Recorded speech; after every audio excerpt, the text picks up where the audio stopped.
Choisis la vie.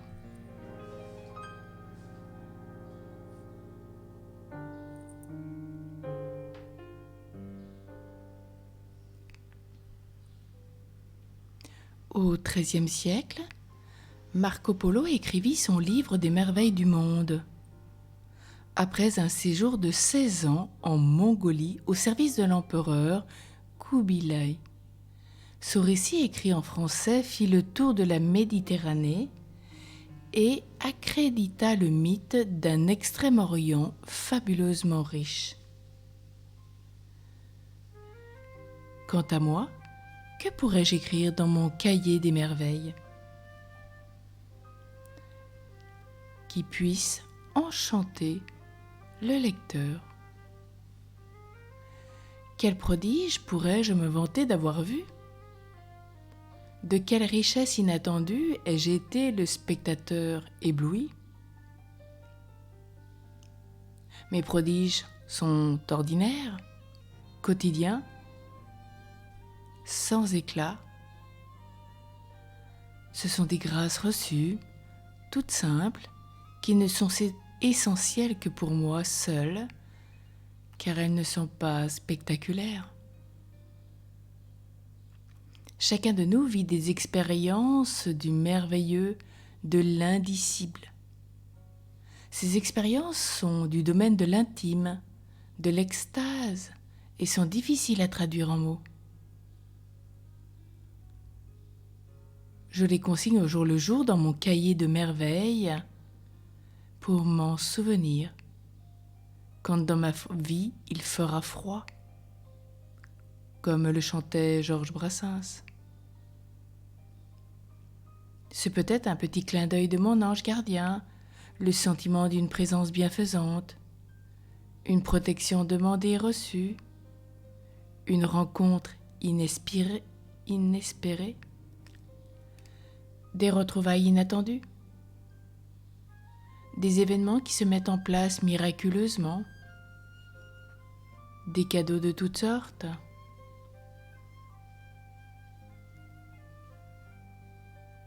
Un objet perdu et retrouvé, une information précieuse tombée au bon moment.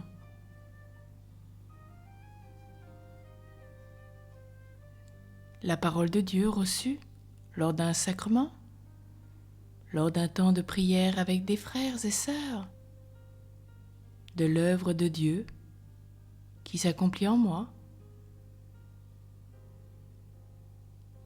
Un verset biblique qui me suit toujours.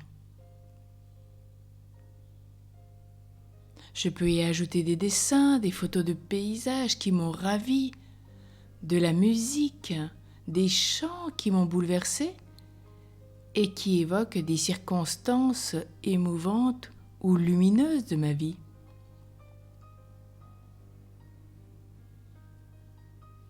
Si j'écrivais un cahier des merveilles, il contiendrait tout ce que mes sens ont recueilli d'exceptionnel, de rare, d'intense, de divin, et qui l'ont été suffisamment pour me sembler dignes d'en figurer.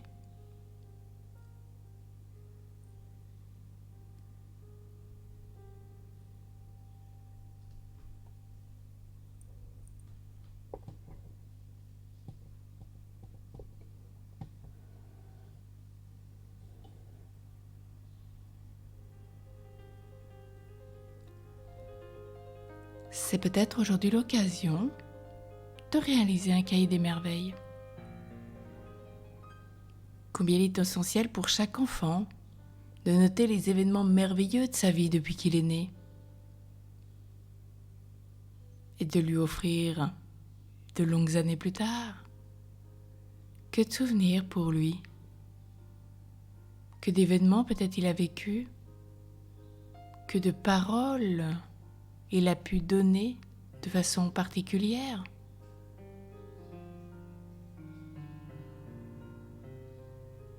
Des événements très particuliers de sa vie, de foi. Les grâces reçues auprès de Jésus, dont il n'aura peut-être même plus le souvenir. Et quand il le recevra, ce sera pour lui un enchantement, une relecture de sa vie, vue par ses parents.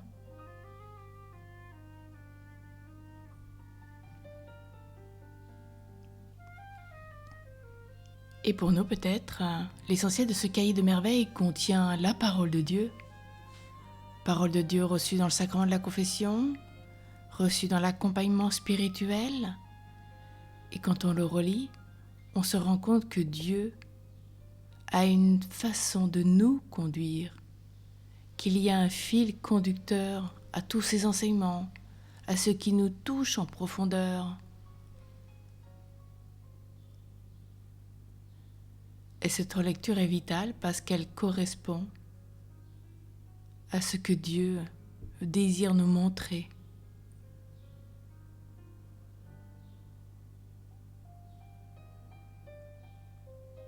Et nous voyons le divin se dessiner dans notre vie.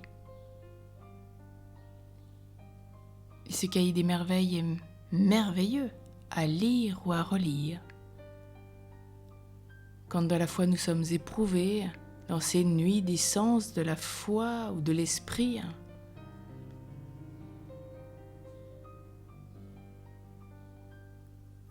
il vient nous habiter, nous structurer et nous montrer que la main de Dieu a toujours été là avec nous et pour nous.